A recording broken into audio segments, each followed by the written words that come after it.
ખબરોમાં આગળ વધી ભરૂચની વાત કરવામાં આવે તો શ્રાવણ માસ અને આગામી જન્માષ્ટમી, છડી નામ, નોમ તેમજ ઈદે મિલાદ જેવા તહેવારોને ધ્યાન રાખીને ભરૂચ શહેરમાં નાગરિક સુવિધાઓ સુચારુ બનાવવા નગરપાલિકાના ચીફ ઓફિસરને લેખિત રજૂઆત કરવામાં આવી છે। રજૂઆતમાં ધાર્મિક સ્થળો અને જુલુસના રૂટ પર વિશેષ સફાઈ, કચરાનો તાત્કાલિક નિકાલ, રસ્તાના ખાડાઓનું પેચવર્ક, બંધ સ્ટ્રીટ લાઇટો ચાલુ કરવા તેમજ જરૂરિયાત મુજબ ફોકસ લાઇટ મૂકવાની માંગ કરવામાં આવી છે। સાથે જ ગટર, ડ્રેનેજની સફાઈ, વરસાદી પાણીના નિકાલ, ફૂટપાથના સમારકામ અને અવરોધરૂપ ઝાડની ડાળીઓ દૂર કરવા પણ રજૂઆત કરાઈ છે।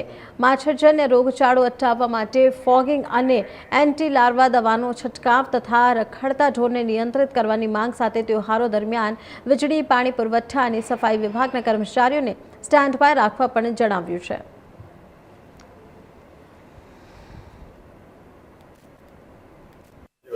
ઈદે મિલાદુન નબીના જુલુસ તેમજ શ્રાવણ માસ દરમિયાન જન્માષ્ટમી, છડી નોમના તહેવારો આવવાના છે, ત્યારે આજરોજ નગરપાલિકાના વિપક્ષના સભ્યો દ્વારા ચીફ ઓફિસરશ્રીને નાગરિકોને જરૂરી સુવિધા મળી રહે તે માટે રજૂઆત કરવામાં આવી છે।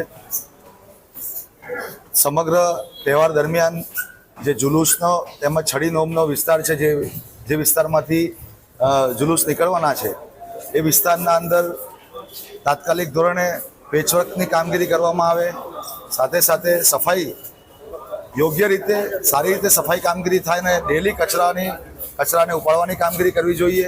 એની સાથે સાથે જે ફોગિંગ છે એ ફોગિંગ સતત દરેક વિસ્તારના અંદર થાય।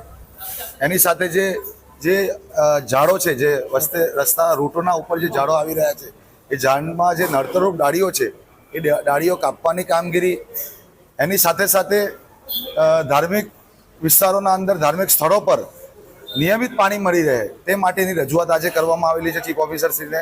આગામી 26 તારીખે ઈદે મિલાદુન નબીનો જુલુસ છે, તેમજ 4 તારીખે જન્માષ્ટમી અને છડી નોમનો તહેવાર આવી રહ્યા છે, એટલે લોકોને પૂરતી સુવિધા મળે તે માટે વિપક્ષ દ્વારા નગરપાલિકામાં રજૂઆત કરવામાં આવી છે।